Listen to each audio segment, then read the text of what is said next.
आप सबका आपके अपने YouTube चैनल की कथा टीवी पर मैं मीनू शर्मा स्वागत करती हूँ। ओम श्री गणेशाय नमः। जब से भाद्रपद महीना शुरू हुआ है, हम आपको गणेश जी के बारे में बता रहे हैं और नित्य नियम से हर दिन गणेश जी की एक नई कथा को सुनते हैं। और कल से हमने भगवान श्री गणेश के 8 अवतारों के बारे में बताना शुरू किया है, जिसमें हमने कल भगवान श्री गणेश के वक्रतुंड अवतार के बारे में जाना और आज हम भगवान श्री गणेश के दूसरे अवतार यानी कि एक दंत अवतार के बारे में जानेंगे कि बप्पा ने यह अवतार क्यों लिया। तो हो सके तो वीडियो को अंत तक देखिएगा और अगर कथा सुनने में अच्छी लगे तो लाइक एंड शेयर कीजिएगा और अगर आप मेरे चैनल पर नए हैं तो सब्सक्राइब भी जरूर कर लीजिएगा। गणपति बप्पा के दूसरे अवतार का नाम है एक दंत। मान्यता है कि भगवान गणेश ने एक दंत का अवतार लिया था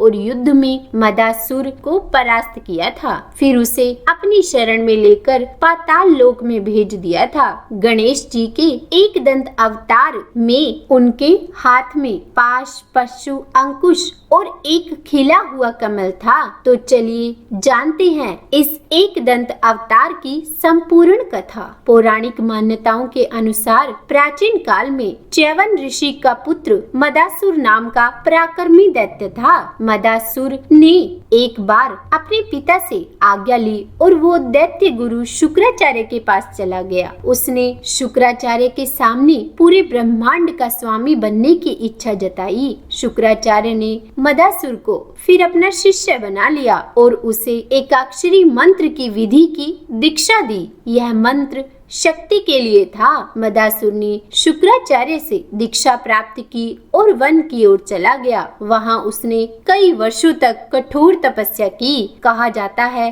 कि वह तपस्या इतनी कठोर थी कि उसके शरीर पर चींटियों और दीमक ने बांबियां बना ली। उसके चारों ओर घना जंगल उग गया। तो उसकी इतनी कठोर तपस्या को देखकर माँ आदि शक्ति प्रसन्न हो गई और तपस्या से खुश होकर माँ आदि शक्ति ने उसे पूरे ब्रह्मांड का राजा होने का वरदान दे दिया, साथ ही निरोगी रहने का भी वर दिया।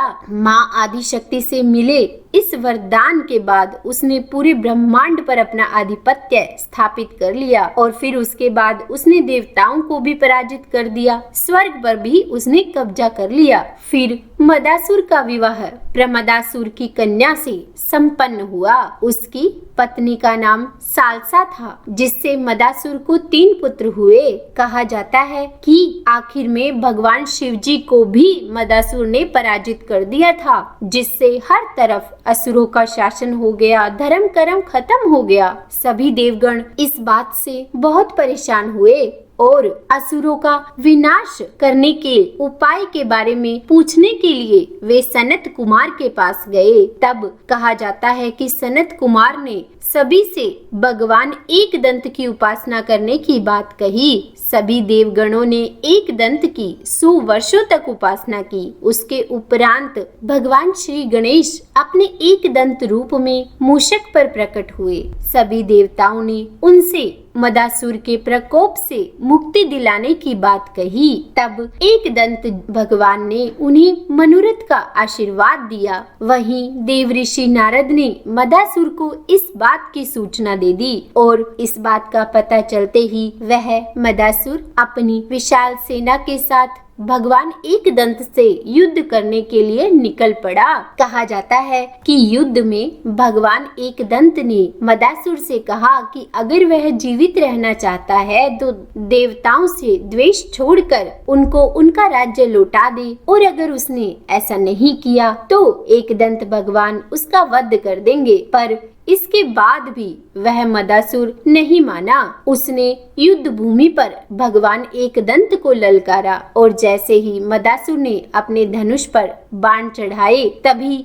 भगवान एक दंत ने अपना तीव्र परशु उसकी ओर फेंका और वह जाकर उसे लगा। परशु के लगते ही मदासुर बेहोश हो गया और उसे समझ में आ गया कि वह भगवान एकदंत से नहीं जीत सकता, वे सर्वसमर्थ परमात्मा है। मदासुर ने उसके बाद भगवान एकदंत से हाथ जोड़कर उनकी स्तुति की और उनसे क्षमा मांगी। साथ ही उनसे कहा कि वह उसे भक्ति और आशीर्वाद दे। भगवान एकदंत उसकी इस बात से प्रसन्न हो गए और उन्होंने मदासुर को अभय दान दिया तथा उससे कहा कि जहाँ भी भगवान एकदंत की पूजा हो वह वहाँ कभी नहीं आए और उसे पाताल लोक में चले जाने के लिए कहा। आदेश सुनते ही वह मदासुर राक्षस पाताल लोक में रहने चला गया। तो यह थी भगवान श्री गणेश के एकदंत अवतार लेने की कथा। उम्मीद है कथा सुनने में आपको अच्छी लगी होगी।